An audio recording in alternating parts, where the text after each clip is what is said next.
BC కులగణన పూర్తి చేస్తామంటాను. నేను మరొకసారి చెప్తున్నా బీసీలకు. నేను ఒక మిత్రుడు ఫోన్ చేసింది బీసీ మిత్రుడు, ఏమన్నా కులగణన చేస్తానంటేనేమో ఆ వేస్ట్ అంటాను, చేయకపోతేనేమో కులగణన చేయమంటాను, ఎట్లన్నా ఇది అంటాను. నేను ఏమంటాను అంటే, మిత్రమా కులగణన జరగాలి.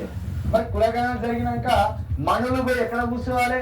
సర్పంచ్ల కాడ, వార్డు మెంబర్ల కాడ బీసీలు, ఎస్సీలు, ఎస్టీలు ఉండాలా, ఎమ్మెల్యేలనేమో రెడ్డిలు, వెలువలు ఉండాలా.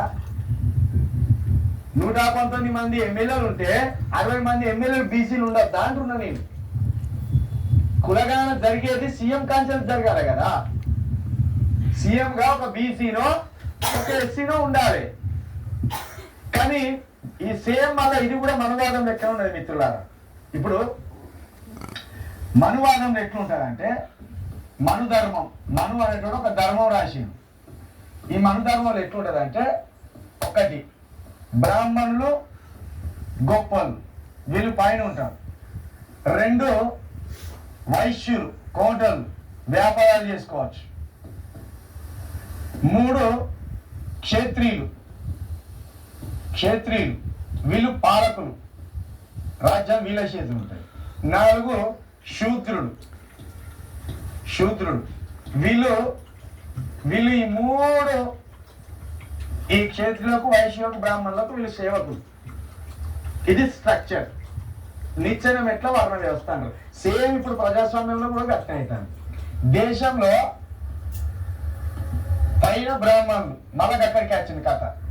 ఏది, నువ్వు బీజేపీ పార్టీ తీసుకున్నా, కాంగ్రెస్ పార్టీ తీసుకున్నా, దాని హెడ్ రాహుల్ గాంధీ బ్రాహ్మణుడు, బీజేపీ తీసుకున్నా గాంధీ.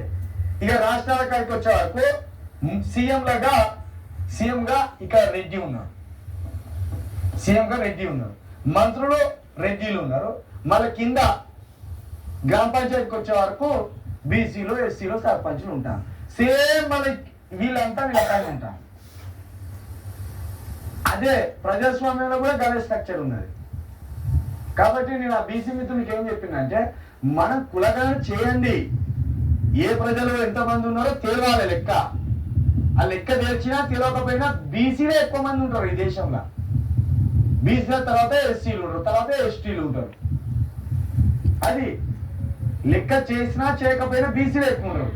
కానీ బీసీ కులగణన మనకు సర్పంచ్ ఎన్నికలకు, వార్డ్ మెంబర్ ఎన్నికలకు, దీనికోసం చేస్తా అంటారు. మనం సర్పంచ్ల కాడనే ఆగిపోదామా అని నేను అంటున్నా. 60 మంది బీసీలు ఎప్పుడే ఎమ్మెల్యేలు అవుతారు అంటున్నా. 60 మందిలో ముఖ్యమంత్రి ఒక్కరు కూడా కావద్దా అంటున్నా. మరి న్యాయబద్ధమైన డిమాండా కాదా? సర్పంచ్ల కాడ, వార్డ్ మెంబర్ల కాడ అయిపోవాలా మనం, అది ఆలోచించాలి.